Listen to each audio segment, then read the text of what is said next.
Okay, at the end of this parsha, we'll come across the biggest prophetess that ever lived, Miriam and Leah, that was responsible pretty much for, with her emunah and faith, to getting the Jewish people out of Egypt, where everybody was giving up. She stood steadfast to her emunah and faith, and she's the one who sang with the woman when the men were singing as Shiur. She also sang with the woman to thank Hashem and to thank God for getting him out of Egypt. But something happens over here. She starts talking to her brother about Moshe Rabbeinu, thinking that Moshe Rabbeinu is in the same level of prophecy as they are, and she meant it for good, and she wanted Moshe Rabbeinu to have Shalom Bayit with his wife Sipporah.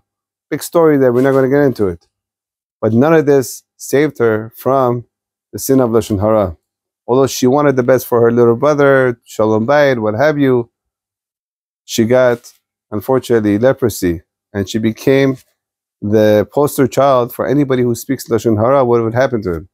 If he didn't save Miriam and Leah, which was very, very high in Hashem's eyes, how much more so when a person like you and me speak Lashon Hara, chas v'shalom, what could happen to us? That's why we have to learn from Miriam. Learning this message in this week's parsha and towards the end of the parsha is the biggest lesson that we could learn for Lashon Hara, and that's the biggest gift you could give to Miriam. Because of Miriam, we know what happens to people who talk Lashon Hara. And you can't save anybody, no matter how high you are. B'ezrat Hashem, if you see that Lashon Hara is so bad, you should stay away from it and use our mouth to say good things and compliments.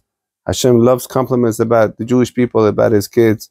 And when we do that, when we bring him closer to the Torah, that's when we bring the final redemption in our days. Amen.